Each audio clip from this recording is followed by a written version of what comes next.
Call on Mr Batchelor. Well, President, I'm so very grateful to the people of the Southern Metropolitan Region for giving me the honour of representing them in this place, and I look forward to working with you and all members serving the people of Victoria. Importantly, and firstly, to acknowledge the traditional owners of the land we're meeting on here today and the traditional owners of the lands that now comprise the Southern Metropolitan Region, the Wurundjeri and the Bunurong people of the Eastern Kulin Nation. I'd like to pay my deepest respects to their elders past and present. As a member of the Victorian Parliament, I also accept and acknowledge the role that this institution has played in the systematic dispossession of Aboriginal people from their lands. The qualification for election to this place for much of its history was based on a franchise of land ownership, the same land curated and nurtured for thousands of years by its traditional owners, a franchise enabled by forcible dispossession. The laws that were then made here furthered that dispossession, the incarceration and the removal of children from their families. They are failures of the past and failures of the present, and failures we must fix.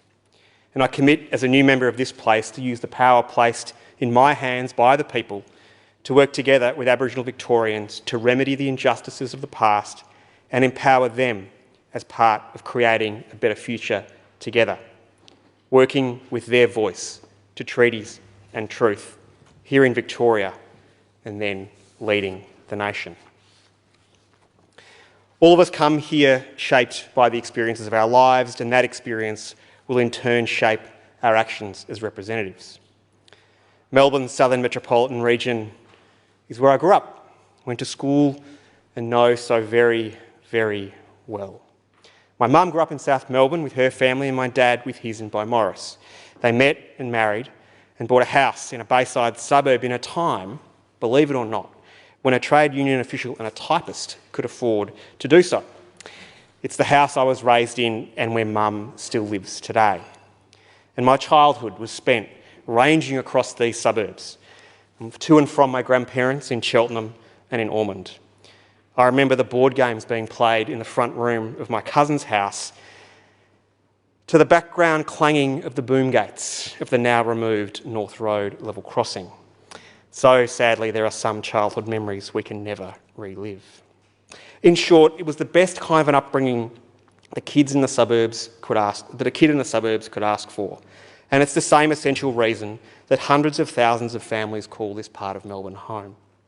For its great schools, its parklands and beaches, libraries, cultural centres and community hubs, for its art and for its music. It's a great place to raise a family, and I'm very grateful for the opportunity to represent them, and will work to keep improving the services and infrastructure that make their lives better. We all need to listen to what the people tell us at elections. In reflecting on 2022, with elections of significance for our nation and for our state, it is, I hope, an inflection point that might underscore the importance of purpose in politics. People want governments who do things, and voters will reward governing, and especially governing well.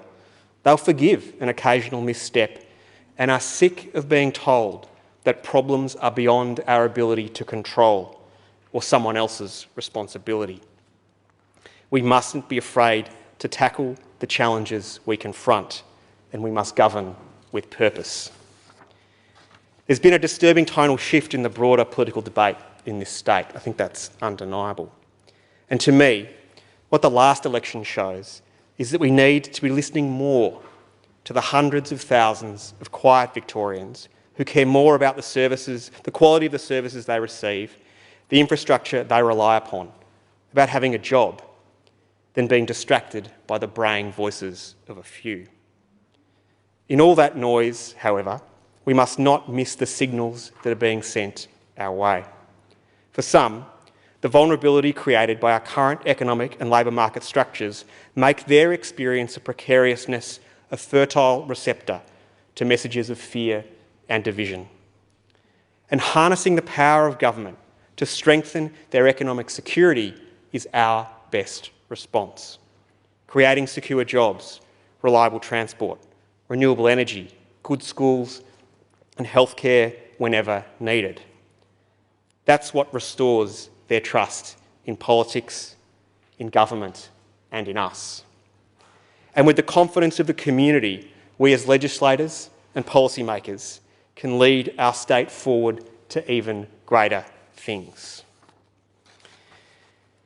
Many people worked very hard to see this Labor government re-elected for a third term, and I'd like to pay tribute to their efforts. They were ably led, of course, by the Premier and Deputy Premier.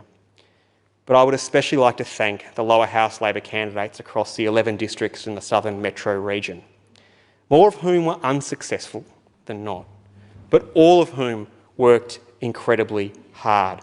And the hard work of their campaign teams and each and every booth volunteer who stood through those hours and days of wind and rain and sun, and that was the same day. That's the reason the Labor ticket secured my election, so thank you. The grind of campaigning is well known to my family because ours is a Labor family. In fact, it's been 100 years since my great-grandmother, Isabella Gwynn, who was a stalwart in the Granville and Parramatta ALP branches in Western Sydney. And thanks to the glory of the National Archives, I recently discovered a newspaper clipping from the wonderfully named Cumberland Argus and Fruit Growers Advocate from 1923 that delves into great detail about an intra-branch pre-selection dispute, which it seems she was involved. So for Labor and the Labor family, it seems the more things change, the more they stay the same. But of course, my father Peter, and I'm very grateful he's here today, was a member of this Parliament in the other place for 20 years. And he made an enormous contribution to the Parliament and to the people of Victoria and to politics and the Labor Party through his lifetime of tireless work for the causes he believed in. And if I can replicate just some of that contribution, it'll be an achievement that I can be proud of, because I'm very proud of him. For many, my connection to the Labor family is mostly what they know about me. They often don't look far past my surname. But today is an opportunity to tell a bit more of that story, and in doing so, there's no more important person to understand me and my life than my mother. This is going to be tough. Alice Riley was a working-class kid who grew up in church-owned housing in South Melbourne. The daughter of post-war Scottish migrants, her dad was a linesman for the SEC and her mum was a cleaner. She left school at 15 and went to work in a typing pool, often shouldering the responsibility of looking after her brothers and sister as her mum left to clean the house for officers in the city, returning late at night. Her piercing blue eyes and sharp brain set her apart. She was tenacious and smart and worked incredibly hard. She lives her life with epilepsy, and with that has come good days and bad. But nothing has ever stopped her, and woe betide anything that tries.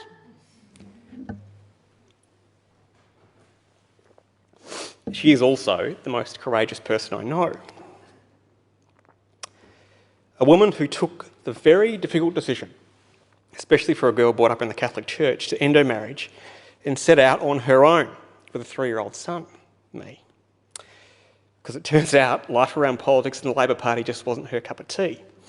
She had her own path to forge. She also, though, had a young kid, no formal education, and a house with a mortgage to pay. But she knew, and what she instilled in me over my life was that education mattered most. She knew she needed more of it, at least in the formal sense, and so set out on a special entry pathway for early school leavers to get a university degree. So reading and learning were to her the most important things that I could do. So I did, a lot, and I loved it. She worked nights waiting tables at the local hotel to make sure we had enough money to pay the bills, got jobs on campus working in administration, all while studying and being a single mum. Everyone helped. Family, friends, the succession of boarders we had renting out the spare room, and the support network she made during those years was so strong it is sustained to this day. She was always loyal and people were loyal to her. She graduated university when I was 8, setting up her next career phase in office administration. And in the late 1980s, she was learning about computers and automation and helping others adjust to the nascent technological revolution. She knew how rapidly the world was changing and why we all needed to be ready to learn and adapt. She did get a break from me every second weekend, and I spent that with my dad, and she deserved every moment's rest. All the time I was learning about hard work, about her never stopping, being resilient and caring, and thinking about others in the world around us. She worried about the planet long before it was front page news, and she taught me to stand up for what was important. Mum can't be with us in the gallery today. These days, her body just isn't well enough. But she's watching at home with her partner Greg, so hi Mum. And importantly, she's here in me. And she's the reason I am who I am. Her values shaped me. And I hope you'll get to see me live those values during my time in this chamber. So while today I'm less of a hands-on rabble-rouser than I was in the mid to late 1990s, while I was finding my own voice protesting as a school kid against Pacific nuclear testing and education cuts, my passion and commitment to achieving change remains. Because we should all be here to change things. I've had unparalleled opportunities as a researcher, as a public servant, as a policy advisor, to witness good governments changing people's lives. I know the power of good public policy. What I've also learned is that the task of policy reform is never done. There are always new challenges to confront, and we can't rest on our laurels or be zealously uncritical of work already done.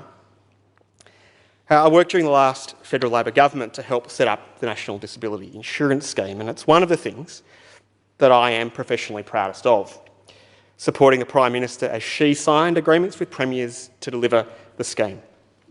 But I know that the NDIS has its challenges and is far from the promise that we hoped to deliver. Reform is never done. So we can defend universal healthcare while acknowledging the system can improve its patient outcomes. We can support our public schools while admitting our kids need to be taught basic reading and better taught basic reading and writing and maths. And as a policy wonk, I'm incredibly excited about the government's Best Start, Best Life reforms. Like, don't start me. Kinder for 3-year-olds, more pre-prep for 4-year-olds, it will transform lives. 15 years ago, I had the absolute privilege of working with Jenny Macklin and Kevin Rudd to write the then Federal Labor opposition's first policy document to deliver 15 hours of universal preschool for 4-year-olds. But Victoria's efforts today show us that that was nowhere near ambitious enough. There is always more to be done.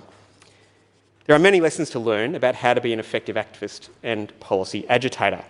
And one that I learned from the late Dorothy Reading, my father's long-term partner and my brother's mother, is to say, and it's fair to say to those who knew her, a force of nature in politics, policy and public health advocacy. And faced with a choice between expressing sentiment and taking action, Dorothy would always insist on the latter. Dorothy's work helped Victoria be a global leader in tobacco control, which has delivered us enormous public health dividends. But 30 years of sustained efforts are at risk with the rise of vaping in our community. 5 years ago, the rates of young people starting smoking cigarettes were negligible, and today, youth vaping rates are exploding, as is the related harm. So much has changed so fast. Children are calling the quit line addicted to nicotine. They're vaping in class. And if our regulatory model allows this to happen, then it's broken and needs to be fixed. We know that inhaling substances into our lungs is dangerous. Whether it's nicotine or asbestos or silica dust, it kills. And we don't have the luxury of time to wait and see. We must act.